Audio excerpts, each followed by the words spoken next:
Okay.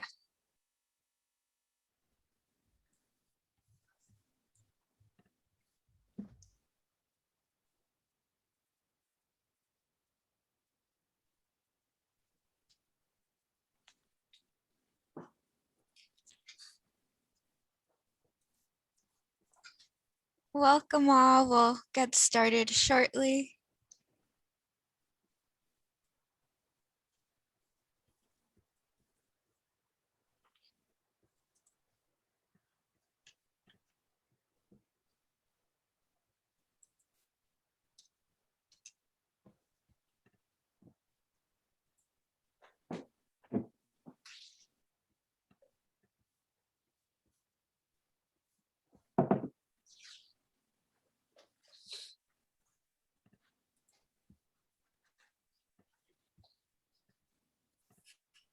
Hi, Mike. Hey, Michelle. Hi, April. Hi, everybody. Hi, Jennifer.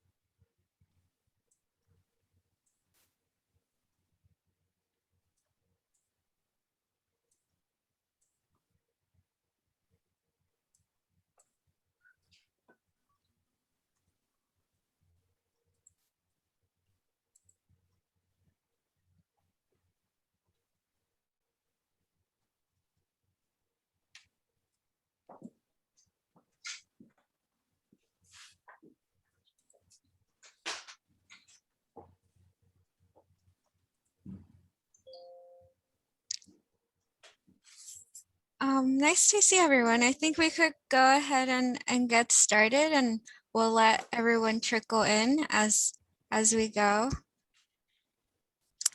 So just wanted to welcome you all. Good afternoon. Thank you for joining us today to Higher Performance Building on the Central Coast, All Electric Construction Part 2. My name's Itel Torres from 3C Run, working out of the County of Ventura. I'd like to take some time to quickly run through some housekeeping items and our 3C Run overview and introduce you to our programs and services before handing it off to our moderator for the day, Michelle Sibney from Imbalance Green Consulting, and introduce our wonderful instructors, Mike Corrigan and Jennifer Rennick, for today's training. Feel free to raise your hand and send questions via the chat. AIA continuing education units are available for this course, and this training will be recorded and sent off after our training. Without further ado, I'll get into who we are as 3C Run. Thank you. So a little bit about 3C Run. We are the Tri-County Regional Energy Network, which is a collaborative partnership between San Luis Obispo, Santa Barbara, and Ventura counties. Our purpose is to improve energy efficiency in our region by offering customized programs and services for building professionals and households with industry training, energy code compliance support, and free discounted upgrades that reduce energy use at home. 3C Run is funded by ratepayer dollars that will pay into your utility bills, that we all pay into our utility bills. 3C Run serves, returns these ratepayer dollars to our local region. Our programs are an investment in our community right now. Currently, we have three programs. The first one, which is our Energy Code Connect. The second one, Building Performance Training, and our Home Energy Savings. Next slide, please. Energy Code Connect serves all building professionals, including public and private sectors, with 3 distinct services: Energy Code Coach, and over the phone online. Over the phone, online, and over the counter and in the field service to help building professionals navigate the complex and ever-changing energy code. We also offer trainings, much like this, but more energy code focused, and regional forums, which we have one coming up June 15. Next slide. Our building performance training program serves current and prospect building professionals from designers and engineers to contractors and real estate professionals. BPT offers instruction on technical skills and soft skills. Our training for today falls under this program. Next slide, please. And finally, our home energy savings program. Currently, our home energy savings program is paused due to COVID, but once relaunched, the program will offer free and discounted home upgrades like smart thermostats and heat pump water heaters, and we will be launching our multifamily program. In the meantime, our home energy savings program offers home energy saving toolkits that can be checked out in our partner library. So please be sure to check our website for participating libraries in your area. And without further ado, I'll hand it back to Michelle to introduce our instructors and our learning objectives for today. Thank you. Thanks, Itzel. Welcome, everyone. We've got a good crowd, and we're glad to see you here today. My name is Michelle Zimney, and I am a Senior Sustainability Consultant at Inbalance Green Consulting. We've got two of our staffers presenting today on heat pump water heaters. I'll introduce them in a moment, but I do want to get the learning objectives out there for folks who are looking for AIA credits. Basically, we'll be explaining the benefits of heat pump water heaters, some of the components and different delivery options involved. Talk a little bit about having heat pumps as part of an electrified house and the improvement of indoor air quality. And then give you tools to evaluate potential construction constraints and ways to sort of find solutions for those. Next slide, please. Our presenters today are Mike Horgan, a licensed contractor and certified passive house designer. He is an invaluable member of our Inbalance team, bringing really practical knowledge to all of these machine questions and installation questions. We also have Jen Rennick as a certified energy analyst, as well as a licensed architect and principal at Inbalance Green Consulting. Her focus is obviously on the energy side, and she is a code guru. So with that, I'm going to hand it over to Jen and Mike and take it away. Sweet. Thanks, Michelle. A couple other small housekeeping things. I think just make sure everybody's on mute, except for Jennifer and I. If Jennifer's dog barks, that's great. And if you have questions, we can't see anybody. We can't see the chat. Michelle will monitor the chat, and we do like to encourage, kind of this is meant as a conversation. So hopefully, this is an overview. We're going to give you as much as we can. It's not everything, but hopefully it will open up conversations for you for future discussions with clients or other builders. So if you have any questions or thoughts, put them in the chat while we're going through the presentation. And we have about 30 slides, and Michelle will either let it go to the end, or if it's really pertinent, she'll stop us in the moment and we'll answer that question right then, so we don't get too far down the road. So heat pump water heaters. So these are the things that we hear, that we've been hearing over the last few years, people's concerns. What are they? Where can we use them? What are any weird or unusual constraints that architects should be not just aware of, but probably afraid of? Can you replace one, one for one with a tanked storage tank gas water heater? Where can we get them? Are they cost effective? And what do we need for compliance? I'm putting one in a house right now. I'm putting a sand in a house right now. Michelle has just finished putting a ream in her very own house. I think last weekend, I think she finished it up. So we're not, we're coming to you from a very practical side. These are things that we are doing in the field now, today, and have been doing for a while. So we're not just, reading a book and reiterating what we read. We're doing all these things in the field now. So let's watch this is the only video we have for any of the young folks, quick little YouTube clip.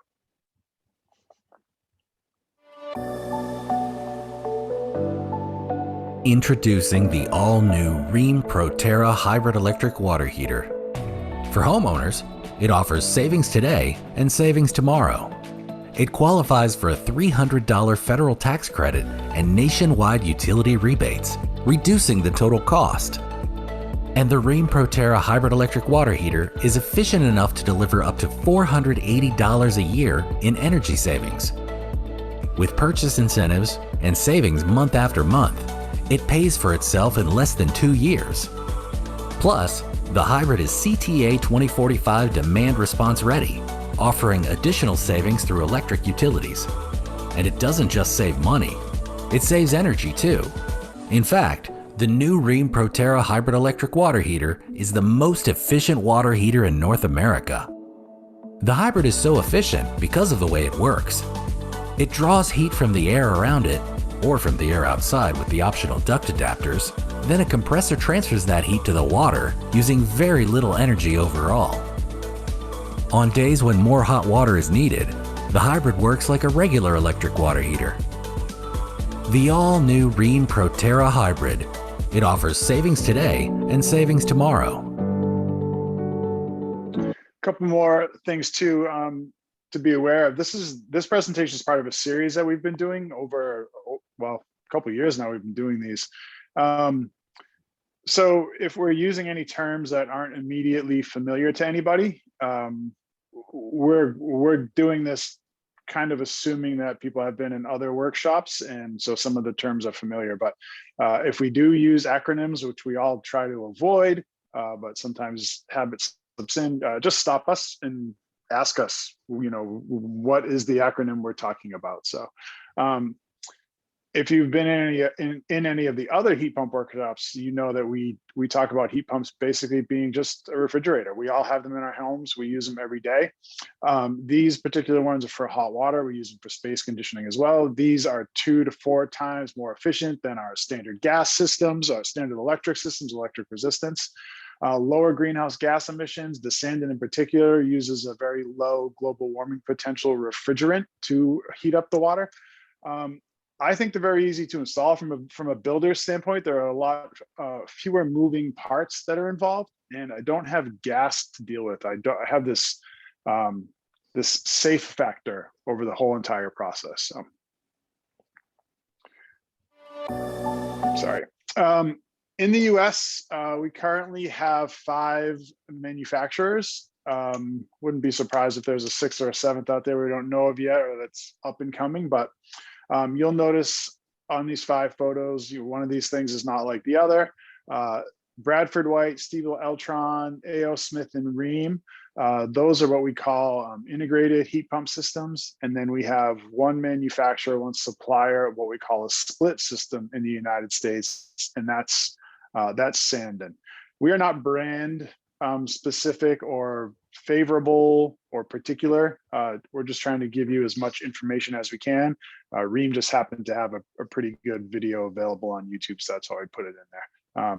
I think that is what Michelle just put in her garage too, though.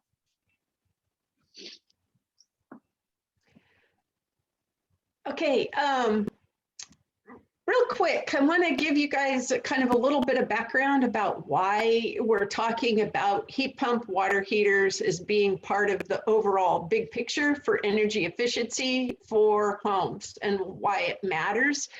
And these little pie charts on the bottom is to kind of give everyone an idea of where the energy in our house goes to. And the blue represents air conditioning, the red is the water heating, the green would be appliances, all your electronics, anything you plug in, and including your lighting, outside lighting. And then the pink is space heating. And that's for the United States, the Pacific coastal states, and then California is the one in red. And even in California, we have microclimates, which means some of the areas are going to have a lot more than 4% of their space heating, cooling load to cooling, and 27% for heating. Those two numbers will shift around depending on what climate zone you're in, but hot water consistently takes up 25% of the energy pie of what's going into your house. So to get a hot water heater put in, that's many times more efficient than a standard electric resistance heater, or more efficient than and lower greenhouse gas emissions, carbon emissions than a gas water heater, is a good place to start. And that's why we're tackling the water heaters today and looking at heat pump water heaters. And with that, I'm going to hand it back to Mike to go through kind of where we use them, where you might see them, the parts and pieces, and then I'll get back into the details of it. So, I mean, where can you use them? Too long, didn't read answer is everywhere and anywhere. Anywhere that you want to. Single family homes, of course, commercial buildings, large commercial buildings. Sandon is grouping systems together for larger commercial buildings, multifamily buildings, apartment buildings, new construction, of course, it's super easy. Even in replacement construction, renovation, remodels, it's also easy. The guys from this old house, who if they can do it back in New England, you know, kind of old, stodgy, curmudgeonly builder guys who've been running a TV show for 40 years, if they can very easily switch out, you know, a tanked gas hot water heater to an integrated heat pump water heater system, and they can do it in a 15-minute episode, just about anybody can do it. So they're doing it a lot in renovations on that show now. So again, there are two types. We had that previous slide that showed 5 manufacturers in the US, and the two types of heat pump water systems that we have available to us now are the integrated system and then a split system. And we will talk about these in depth as we go on. So an integrated system, why is it integrated? Well, it's integrated because we've got the heat pump and the storage tank both in the same system in the same spot. So we have our heat pump on top of our storage tank down below. They come with integrated control panels. They have inlet and exhaust vents on top of the storage tank integrated into the heat pump itself. And then lastly, oops, sorry, I got a little trackpad that's super sensitive. Lastly, you do need to have a dedicated 240 circuit for these units. So you'll notice that there is no gas connection, there's no flue, there's no venting. To me as a builder, I just see simplicity here, and I find that's the way it is when we do the installs as well. So a split system, integrated system has the heat pump on top of the storage tank. A split system is going to have the heat pump unit split from the tank, so in another part of the house. This is not at all unlike our heat pump heating and air conditioning systems, which would have a condenser, a compressor outside the building, and then fan coils carrying refrigerant in that compressor outside, and then another one on the inside. So the split system operates not unlike a mini split heating and air conditioning system. A lot of advantages to this system, given some of the design considerations and space constraints that you might have in a building. But in this instance, we've got the storage tank separate from the heat pump. So the heat pump is outside, storage tank stays inside. We have a fan coil system outside the building, pretty similar to a mini split heating and air conditioning system. I don't know if the Sandons can be stacked on top of, say, of a Mitsubishi, but they're just about the same exact size. And then again, you've got a dedicated circuit for this system, dedicated electrical circuit for this system. Differentiating from gas units, well, no gas connections and no flues to the outside. So I found installing these, as you start to build more higher performance homes, and we start to see more high performance commercial buildings as well, we're trying to limit holes in our buildings in uncontrolled infiltration and exfiltration of uncontrolled air moving into our buildings. So the fact that I can have a storage tank inside a residential home and don't need any venting to the outside from that storage tank, no large holes in my walls, is really key for me for building a tighter home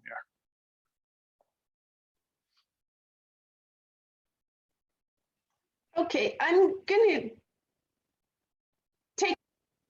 a little star here for a moment, just to point out kind of where the code is heading. And when I say code, I'm talking California's energy code.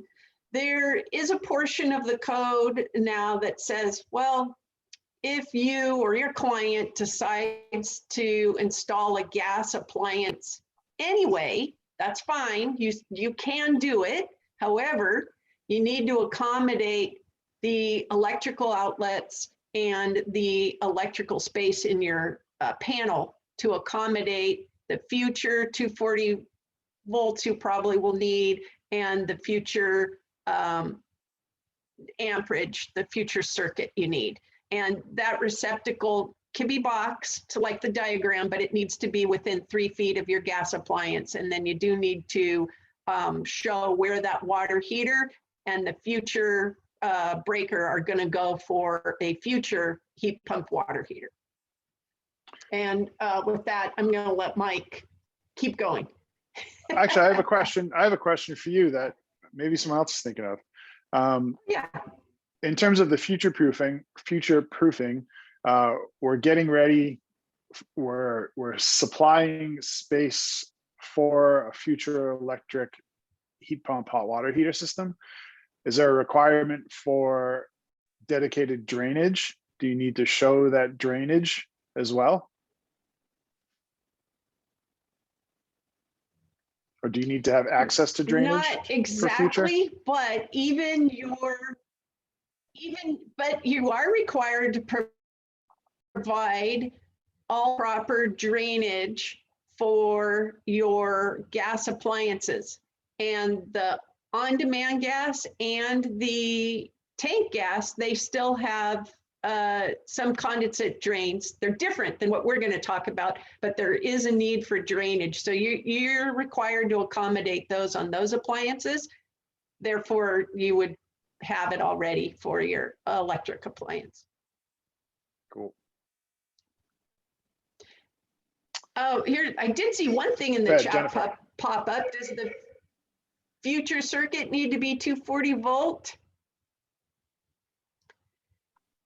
Yeah, what it is that you would have to be able to accommodate 240 volts, but the way you can do it is your electrician can set up 125 volt, 20 amp receptacle, but then it's going to be set up with 3 wires. And one of those wires is just there, but it's not going to be connected to anything. And then you're going to have another blank spot in your circuit box, so that, and it's got to be labeled spare on either end, so that when you do put that appliance in, you can take all 3 wires, add another breaker, put it together, and you'll be up to the 240 volt 3 connector circuit.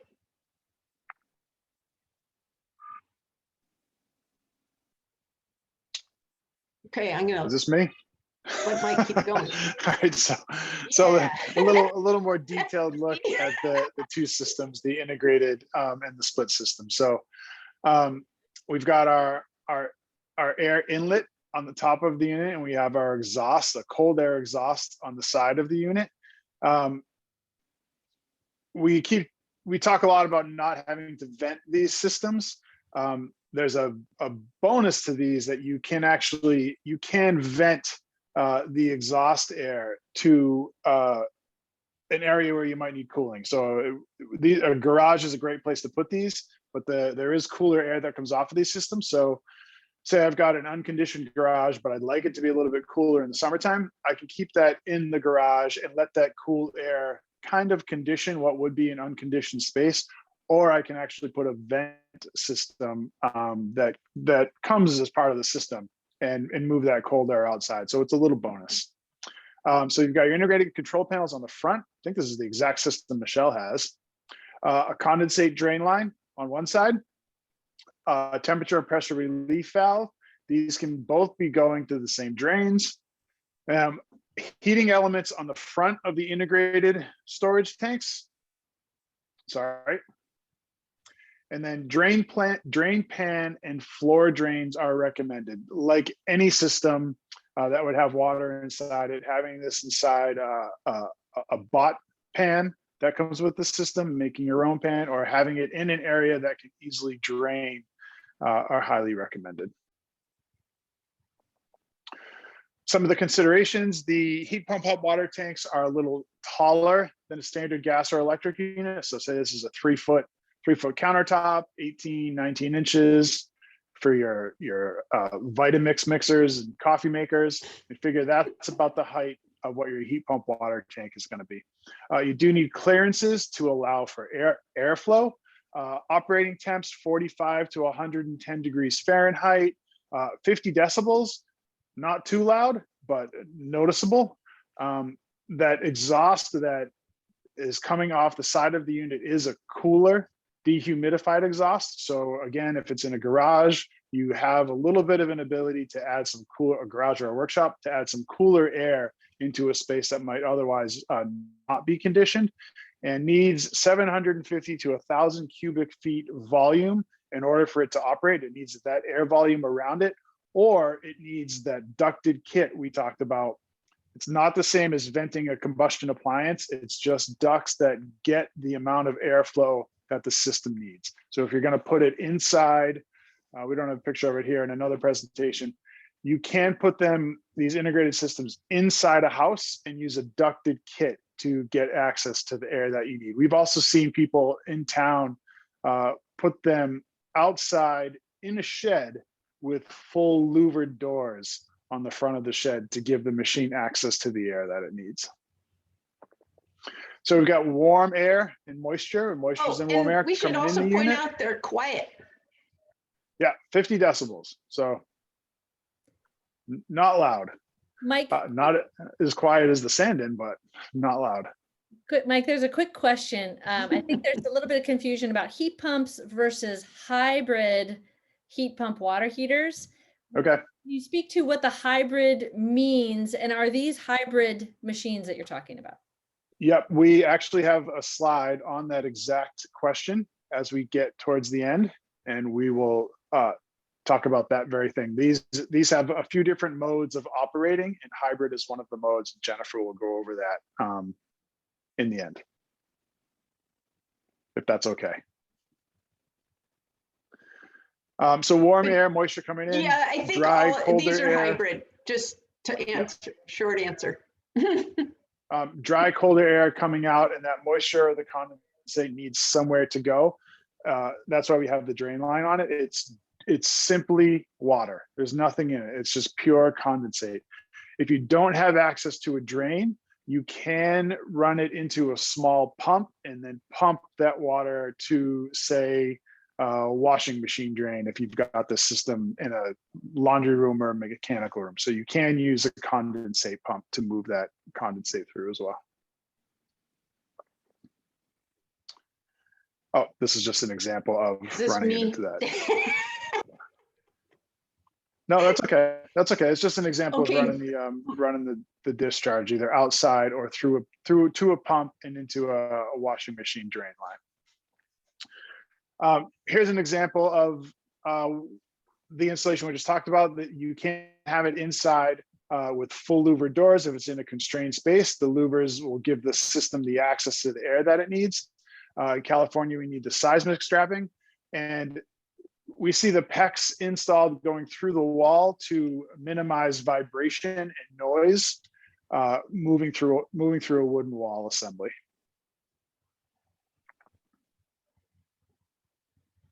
Okay, I'm going to jump in here again, and sorry, I think my internet has a delay and is not good today. So just let me know if this is not working out too good, because Mike and I both could cover for each other as needed.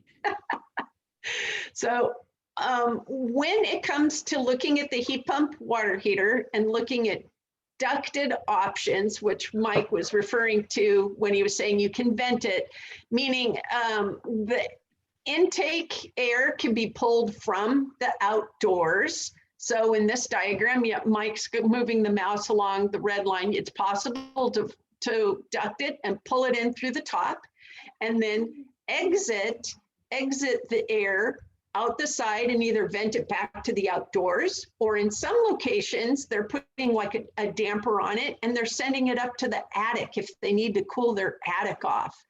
And in California, we don't see it very much, but in other states where they have much larger attic spaces where they've insulated up to the top of the roof, the people have been experimenting, well, experiment's not exactly the right word, but installing them in that space up there and then measuring quantitatively with special diagnostic tools to see how much better their air conditioning load is when they use that up in that attic and cool their attic off.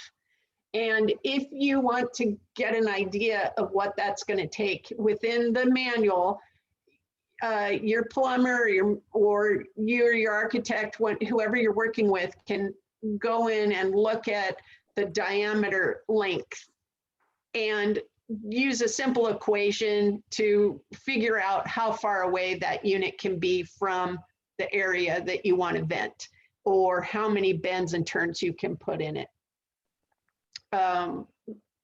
So last time we had a question, someone noticed on the diagram why I show the heat pump water heater kind of up on a little stand. And that is something we have seen, that we're seeing done on a raised floor construction as another way to keep it quiet, so that it just helps minimize some of the vibration into your raised floor assembly. And then it's on a drain pan in that example. And again, this isn't combustion venting to move gases outside the house. This is ducting to get air to and from the system. It's just air moving to and from the system, not any sort of combustion gases. So no gases here. Yeah, like in the video, the air comes in, just the air that you breathe that surrounds you, just your regular everyday air, and it comes in, and that heat from that air is transferred into those coils, into that mechanism within the heat pump at the top, and then it just exhausts the same exact air minus some of the heat.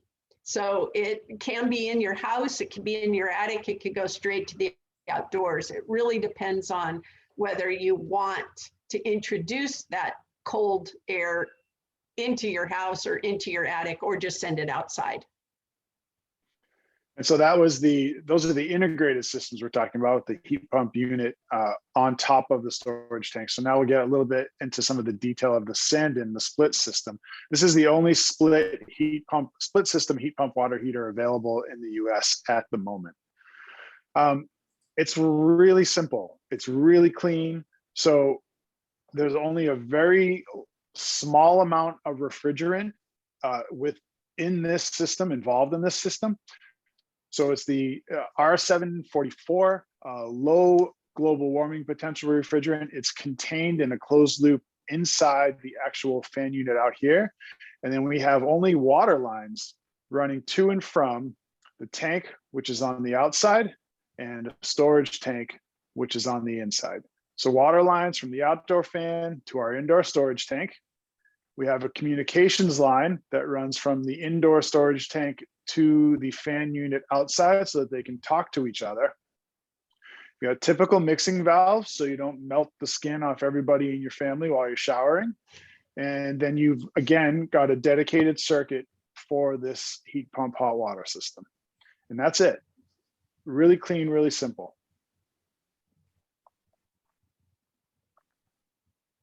Okay, there's some design considerations for these, and Mike's going to jump in if I kind of miss anything here. But one of the things to know about these Sandins is that outdoor unit can still provide hot water to a home, even in negative 20 degree Fahrenheit temperature. So they're even in the coldest air we have in California, or in our country, even the coldest air we have still has heat in it. And that refrigerant type can still extract the heat out of it. And the tank itself doesn't need any power, doesn't need any electrical. So the tank itself is very quiet. All the noise is outside. And that hot water can reach temperatures as low as 130 degrees Fahrenheit or, you know, as high as 176 Fahrenheit. And they're on the they're calling it the generation 4 now, I think, on the Sandon.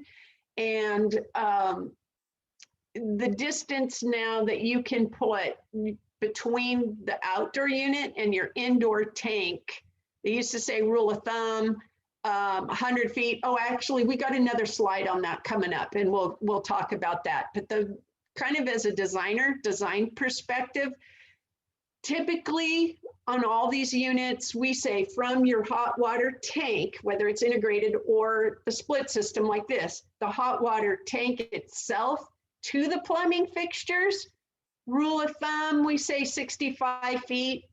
But on these units, because you can get that water really, really hot, you potentially can space your plumbing fixture from your tank out further than that. And they work well. And they do require a mixing valve because of those high temperatures. Let's see, this next slide, this talks a little bit more about the specifics of how this Sandon system works. How it is set up and how it's plumbed is you'll have cold water coming from your municipality or, well, wherever you're getting your cold water, it comes in. And if you're on a municipality with a closed loop system, you have an expansion tank, and that water dumps into the bottom of the tank. And pulling from the bottom of the tank, it'll pull that cold water into the outdoor heat pump to get heated up. Once it's heated, the water comes back and it's put into the tank up at the top. And up at the top of the tank where the hot water is where it's going to be pulled off, and it'll mix with a little bit of the cold water if it needs it to get it to the right temperature. And then that's sent out to your plumbing fixtures. Well, the kind of the magic in this is that midway in that tank, there's a temperature sensor. And this system depends, most all these systems depend on water stratification. So you don't want the water to mix up. You don't want to introduce a new source of water in the middle of the tank or recirculation pump or anything like that. You want it to stratify, and you want that temperature sensor to read how hot the water is up at the top. And when that hot water gets down low enough, so you have very little incoming cold water, vice versa, it knows to run the heat pump or not run the heat pump. So as you take that hot water off the tank and use it in your shower, for example, more cold water comes in the bottom. The temperature senses that it's a lot of cold water at the bottom, so it starts pulling that cold water to the heat pump and now heating the hot water. And now we're going to give you a couple examples of what these installations look like. They're really pretty clean. Oh, there's a question. Does city cold water go straight to the heat pump? I don't know what I did, you guys, but now the chats are popping up like a little window. I never. So now I'm reading them, Michelle.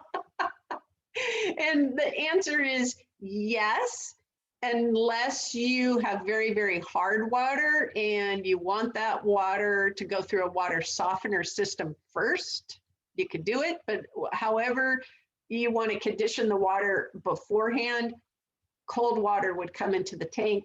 And the colder the water, the more efficient your appliance can work, actually, because the colder the water is, the more heat can be dumped into that cold water. And the appliance has the ability to put a lot of heat into cold water.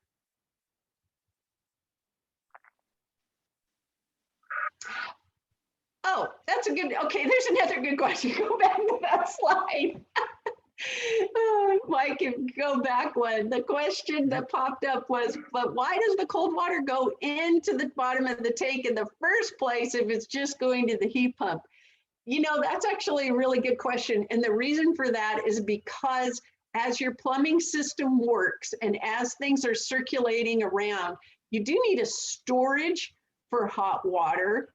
And there is an ability now to keep all your water pressures and everything in equilibrium. So in other words, if you do it this way, it's always the same amount of water in and out and in and out at the top. And so the whole system stays in equilibrium because the water needs a place to go and it needs a place to rest. And this way they discovered they could do it in one appliance and one tank and one temperature sensor. Okay. Mike, you want to run through this and then it kind of Sure. segues into the example for your project. Sure. So these are just two examples of a tank being inside what is probably a laundry room, and the fan unit being outside the building. Like a split system for heating and air conditioning, you have a small pad that you can put the unit on. You can make your own. You can buy a pad that comes with the system. You won't forget your seismic strapping, mixing valve. Can't see the mixing valve because I've got a camera on my screen, but there's a mixing valve on the system. This is just an example we pulled off online. This is an actual system that's being installed right now. So as Jennifer was just talking about, this is our city water coming into our tank at the bottom. This is coming from a perfect water filtration system. So we are running the city water through a fairly substantial filtration system in the garage before it comes into the house. So actually all of the fixtures in the house are getting filtered water. It's probably a smart thing. If you're building a new house, it's a really smart thing to do for all your fixtures so you can they can run a long time. The water, especially around slow, is really hard and destroys fixtures fairly quickly. So this is our cold water coming into our tank after passing through our filtration system and then going out to our heat pump. And then this is our warm line coming in, not insulated. It is insulated now, is this photo. Back to the tank, back through a mixing valve, and then back through our home through our insulated lines. And that's the whole system. This is going in a laundry room, and the tank is just going to sit inside a 3-foot by 3-foot cabinet that's being built to match the rest of the cabinets in the laundry room. So inside, it's right, it's on an opposite wall from the bedroom. There won't be any noise from it whatsoever. So there's no power needed at this tank. This box here is actually outside the cabinet for an ironing board. But that's it. Water lines running to our system outside, hot water back in through the tank, back through a mixing valve, and then distributed throughout our house through our insulated hot water lines. Some of the constraints for the exterior fan, when you're thinking about where to place those fans on buildings or homes, give it 6 inches space behind the fan up against the building and 14 to 24 inches in front. And this is a space, a distance between anything that would prohibit airflow from freely moving across. So it doesn't mean 14 or 24 inches away from a tree or plantings. I do that a lot to hide these fans on the outside of a building, but don't sandwich it between 2 solid walls. Keep them away from your dryer vent. If you're building an electric house, you'd have a condensing dryer and you wouldn't have a dryer vent at all. But like any fan, don't put something with a bunch of lint or sawdust in front of or behind the fan. I think it's common sense. These can be wall mounted as well. They don't have to be mounted on these pads. These wall mount brackets, you get them on Amazon, you buy them at miners in town. You can mount these to the side of a wall and then the unit will mount on top of these brackets. Again, give it 6 inches behind the fan to the solid wall. And if it's in a garage space for a multifamily building, a commercial building, a dorm, give it 12 inches minimum from the top of the fan to the underside of the roof above. Some of the design advantages of the Sandin system, the split system, again, you've got the storage tank can be put anywhere inside the house. You can put it inside a closet, put it under the stairs. You can put it inside a cabinet that's built as a set of built-ins to look like it's meant to be there. And unless you open the cabinet, you won't know that there's a tank inside there. The 66-foot, Jennifer and I were talking about this earlier, 66-foot max horizontal run is kind of a recommended distance right now from the outdoor unit to the indoor storage tank. This is for the Generation 3 model. The Generation 4 model, Sandin is now saying that I think they can go up to 100 feet from the outdoor unit to the indoor storage tank.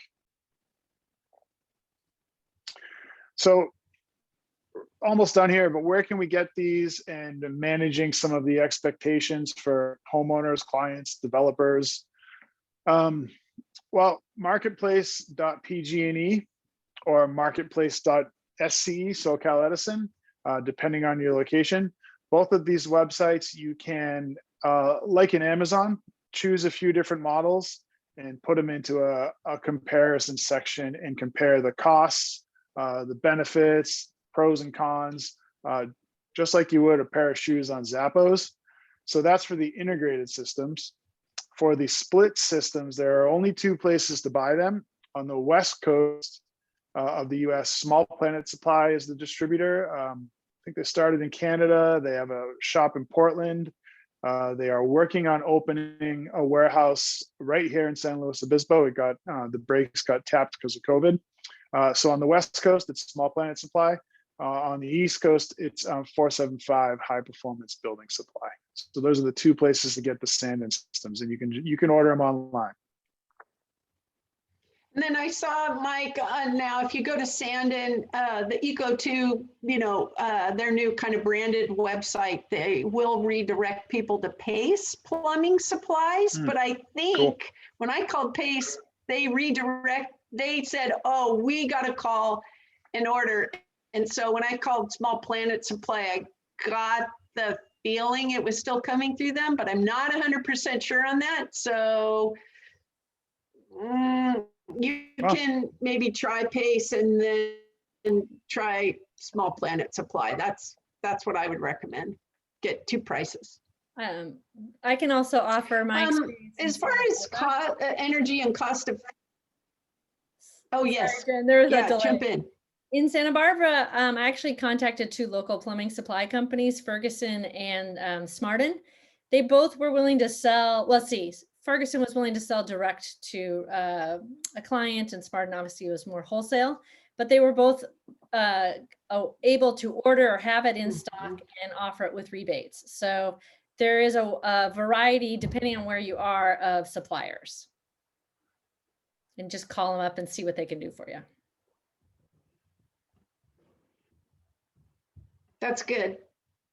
Okay, that's great to know. And believe it or not, this is evolving as we have even been putting this presentation together. So even though this technology has been used in Europe and Japan and parts of China and Brazil, other places, it's becoming more common now, more popular in the West Coast, more popular in our country. So as that happens now, of course, where you can get the appliances is evolving until pretty soon everyone's going to stock them.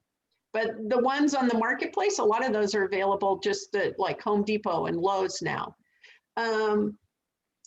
So give you just an idea of kind of energy comparison, different appliances. So like that Rheem appliance, these are like kind of equal sized appliances, and it's based on a national average of electricity and gas. But even so, it gives you kind of rough order magnitude that with the Sandin and the Rheem, we're under $150, for the cost to operate those appliances. And then with the, even like a high efficiency on-demand appliance like propane, you're talking close to $500. And even with a high efficiency gas on demand, you could be up to around $200. So the bottom line is, even with the cost of electricity being a little higher in our area than the national average, these appliances are still cost effective, and they do pay for themselves within usually a couple of years, and definitely pay for themselves over their life use.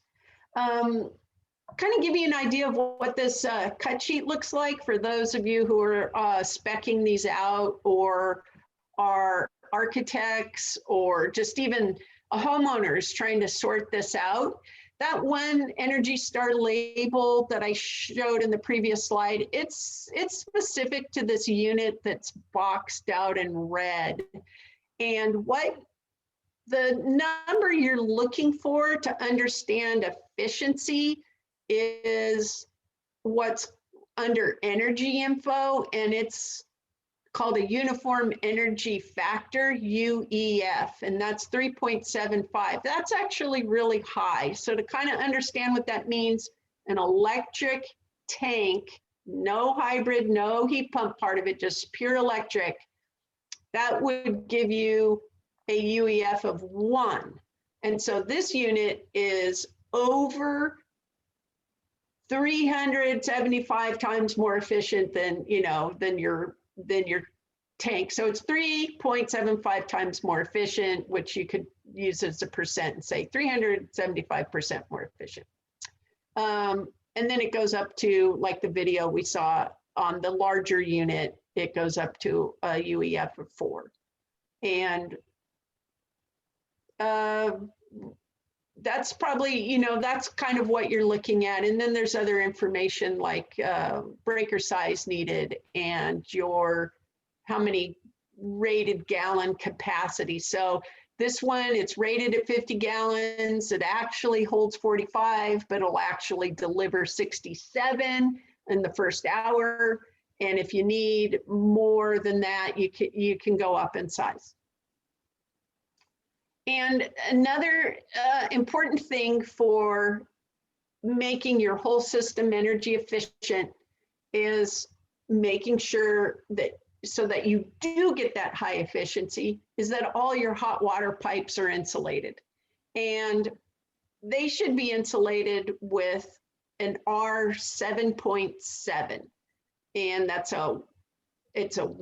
it comes in a 1-inch thickness, and it's rubbery and it's dense, and it's not the pool noodle stuff you see people picking up at the hardware store and sort of taping it on. This stuff, it's substantial. This is what the code is calling for, and this is really what you should put a little money in. It's going to be more expensive than the other stuff, but this is going to keep your hot water loop in your house from acting like a giant radiator and just heating up the walls and attic or floor of your house, instead of keeping the water instead of keeping the heat in the water and delivering it to your shower. And another great way to save energy and water is to use something like a thermostatic valve, where when that gets hot, you can pull it down and then you let the water out, instead of just letting your water run and run and run, especially if you have long plumbing lines. Now, both of these things are to help solve the need for not needing a recirculation pump. So recirculation pumps tend to be problematic with heat pump water heaters because of that tank stratification we were talking about. So in some cases, if you plumb it correctly, you'll actually need a separate little tank to go with it called a loop tank, but that's for another class.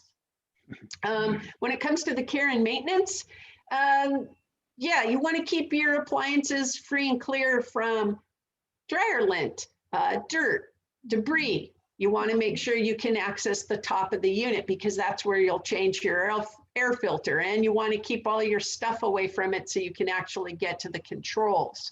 And when it comes to the controls, there's several modes for operation on these, including the stand-in. The controls are actually on the top of the outdoor unit. You have to take the lid off to get to them, but you can set them differently and put the lid back on. But these type of integrated systems allow you to set it for efficiency mode, which is heat pump only.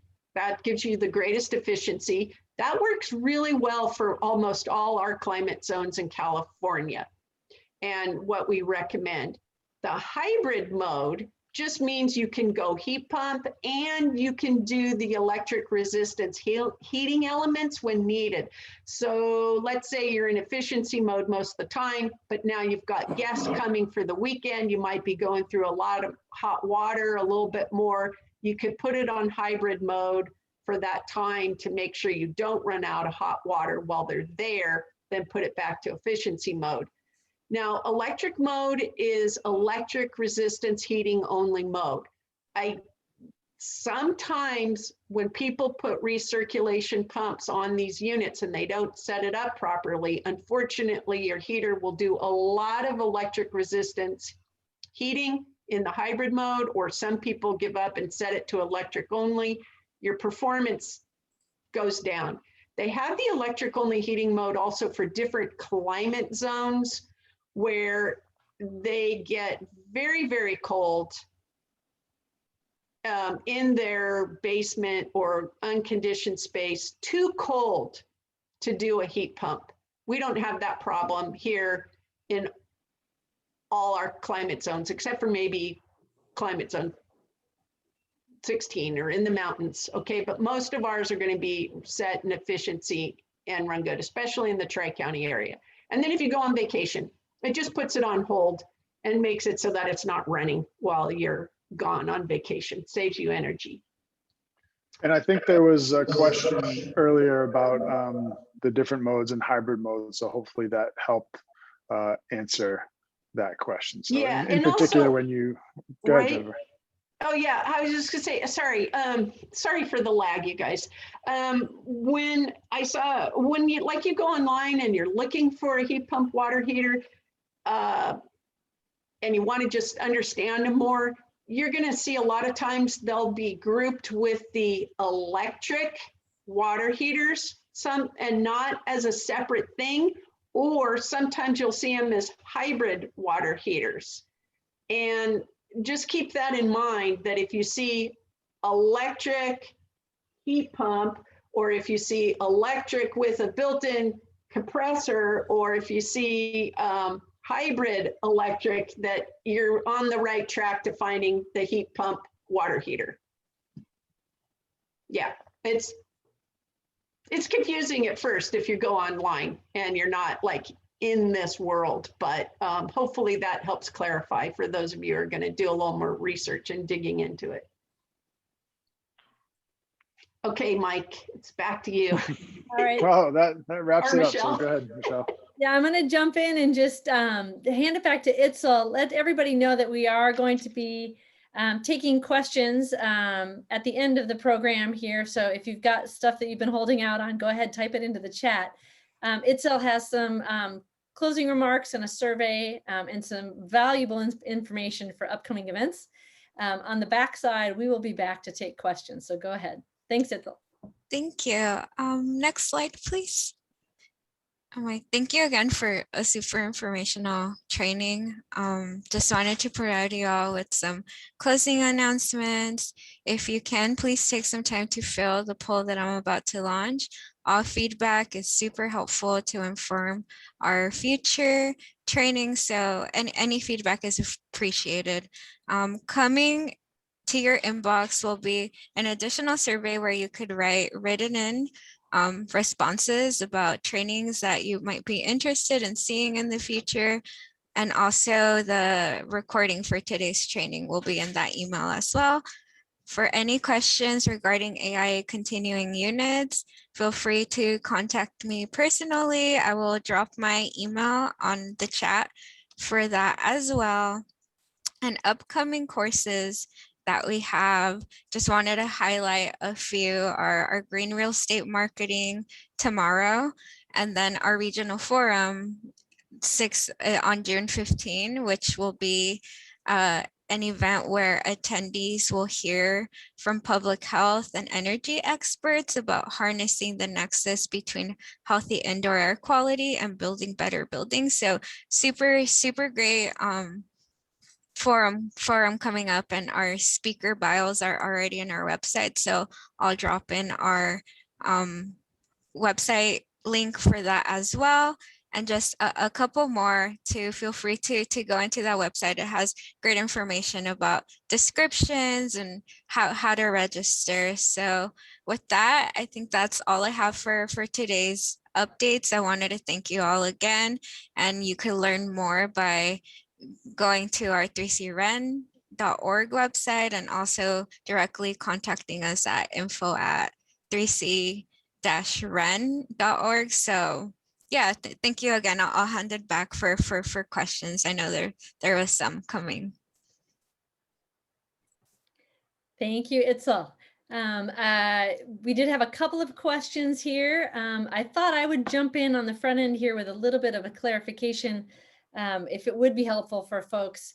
Mike, would you and Jen say that the term hybrid is appropriate to use with the integrated heat pump water heater tank units? But the Sandon version, the split, is really just a heat pump. There is no electric resistance. There is no hybrid between the heat pump and electric resistance in that split system. It's only in the integrated systems where the hybrid terminology is appropriate. Correct. Okay, that might help That's people correct. trying to track down equipment and try to understand the terms, because they might look for that Sandon unit and be like, where's the hybrid? Yeah. Sorry, I was muted. Thank you for asking that, Michelle. Yeah, that's a really good point. That's correct. And those Sandons, they work in very, very cold temperatures, and the integrated heat pump water heater types, they don't work so well in very, very cold temperatures, hence the electric resistance. Plus it helps boost up the capacity, when needed. There was a question, protection from rain. Well, the integrated type,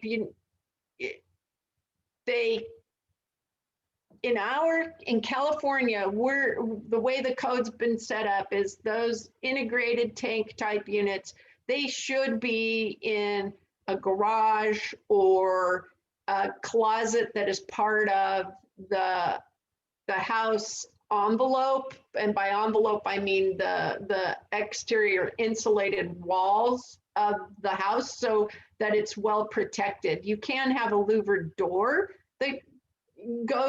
that's louvered to the outside to have that air come in, but they do need to be protected in that sense. And the Sandon, the outdoor unit, although it doesn't need to be protected from rain, if you do know for a fact that where you want to locate it is going to be seeing a lot of weather, you will want to protect it by getting it up off the ground, by doing a wall mount, making sure that leaves, debris. When I hear rain, I think, okay, is there wind? Is there stuff from the outside that's going to clog up the tiny, tiny little fins in that unit? And if that's the case, yeah, you want to protect it and get it away from all of that. But just strictly speaking, if it gets a little bit of rain on it, whatever, no, these things are totally meant to be outdoors. And Patrick, they're just fans inside a box with a coil of refrigerant inside them.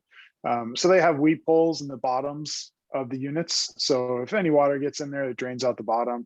They're used all over the world. The outside fans are kept outside everywhere, unprotected. We've used them in coastal New England for over 10 years. I've been putting them in projects with 7-8 feet of snow, blizzards, rainstorms, hurricanes. So those outdoor units are made to take on some pretty intense weather. You don't want to put it in a flood zone. Keep it up off the ground if it is in the middle of a drainage pathway. But they're that's made what to, I mean. Get practically destroyed. So pretty indestructible.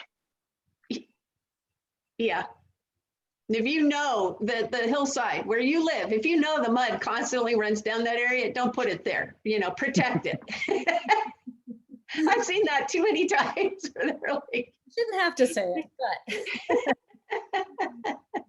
Let's see, I don't have any other questions lined up in the chat right now, but I did want to give everybody a last chance if you were inspired and wanted to jump in with a question. We'll I hold. had a Javier couple raised his hand, comments. yeah. Oh, great. Yeah. I did probably, I think so far I've done about 80 of these inspections for these heat pumps. Most of the issues that people have is that their electric bill goes up quite a bit, something like $60 a month compared to what they had before. The other issue that they were having is that for families, they couldn't get enough hot water. And so the contractor had to come in and raise the temperature up to 140 degrees in order for the mixing valve to work properly and keep enough hot water for them. And a separate issue with the drain, people are installing the drain, but it's not a working drain. So people are having a problem with the smell. The P-trap gets filled up with water, keeps all the smell from coming in from the sewer. But then as that water dries out, I got called to a home and said, hey, I got a lot of stinky smell coming out. So we kind of put sensors and looked around, and it basically what it is the drain, because it's not a working drain, there's no water flowing through there. What the homeowner has to do now, pour a bucket of 5 gallons of water like every month to keep the P-trap full and keep that smell from coming out through the pipe. So that's something that they need to think about when they put it inside the home. I would recommend the garage or even a separate closet outside. So would we. yeah, that's a really, really good point. And I've noticed that too, Xavier, with how that drain is set up. I mean, we're kind of a big fan since it's just condensate. I mean, it's drinking water. It's the same water you get on the outside of your glass or your beer or something like that when it's cold. Just sending that into the same drain that you have for your laundry, or in like some of the examples, you can even take it and just send it outside and let it water some plants even. I think there's some good solutions for that. And yeah, that's a bummer to hear about. I think a separate drain is almost not a good idea. Let's just run it through the the working drain of your appliances. Yeah, that would be the first choice. I agree. Yeah, it's so interesting. Yep. Now, on the capacity side of it, I think that's also a very interesting thing, that sometimes you might want to go up on capacity. So if you have like 50-gallon tank now, when you get your heat pump water heater, you might want to go up to the 65-gallon size so that you can keep it in heat pump mode more frequently. We've also noticed that some of the contractors don't want to insulate all the hot water pipe with really good insulation. So if you're a homeowner listening to this, I would really push back on that and get them to do it. You know, you're the one paying the bills ultimately, and you're the one also paying for that insulation. It does pay for itself. Yeah, I know you've got a lot of experience doing the inspections on those heat pump water heaters. So it's really good to hear what you have to say about it. Yeah, they're doing really good work. Once they do one, it's pretty straightforward. They do align themselves with a really good electrician, so it usually works up the best. Sadly, from my research that I done with the rest of the contractors, I would say that they're fighting it. 10, I would say that 8 or 7 of the 10 don't want to do it. It's only those ones that are looking forward to the next generation that they're willing to do the new stuff, and the rest of them are just kind of like, nah, I'm not gonna mess with that. They're just here. So one of the other issues that I ran into was like, too many joints on the new PVC pipe, on the new pipe, and the weakest point of the plumbing is the joint. And I always tell guys that, hey, the least joints that you can do, the better for the system, because that's going to be the weak spot. And the more joints you put in that lines, the more likely you're going to experience a leak down the road. Oh, that's good advice. Oh my gosh, we could just talk for hours now because of some of the plumbing that I saw and I was sharing with my friends. I'm like, show them pictures, and I'm just like, no names. You don't know who this is. You don't know who did it, but just, and then I don't know. I'm afraid to just say this stuff, but like expansion takes plumbed so that they're laying on their side, just right around the doorway. You know that homeowner is going to kick that thing so many times. Just crazy stuff that's independent of your heat pump water heater. Like your heat pump water heater can function very, very well. And then, you know, then there's plumbing. So just keep that in mind. And another thing too, in California, recirculation heat pumps are kind of a really popular thing. I've had a couple of engineers argue with me on the adding recirculation pumps to these units, and I'm not intending to argue anything, because it is possible to design the system properly depending on what your situation you have. So I'm not arguing that, because you can design separate loops and they can have specialized little loop tanks and they can have reservoirs. There's a way to do it. But unfortunately, I've seen this also online where people recommend plumbing into these systems through the drain port at the bottom of the unit to get the recirculation going. And that the manufacturer does not recommend, doesn't support. I would not recommend it.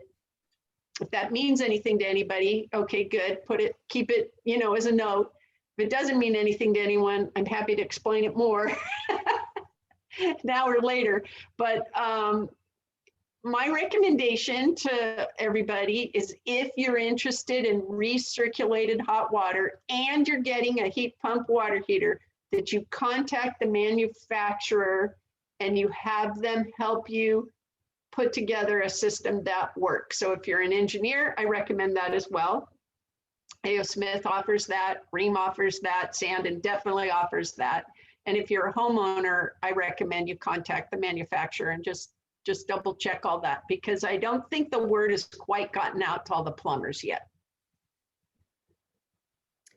Well, I went ahead and I put direct contact emails for Mike and Jen and myself in the chat. So if folks have follow-up questions, technical questions, you're welcome to reach out to us and contact us directly. You can also always contact 3C Ren.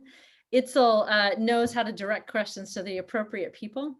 I wanted to thank everybody for your input, your questions, your attention today. I think this is a really timely topic.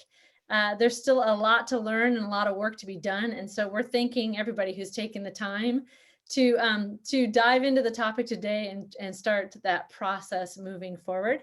Unless Itzel has something else to say, I'm going to let everybody go and close out our session. We hope to see you again on a 3C Ren webinar. Check out their calendar. Thank you so much, everyone.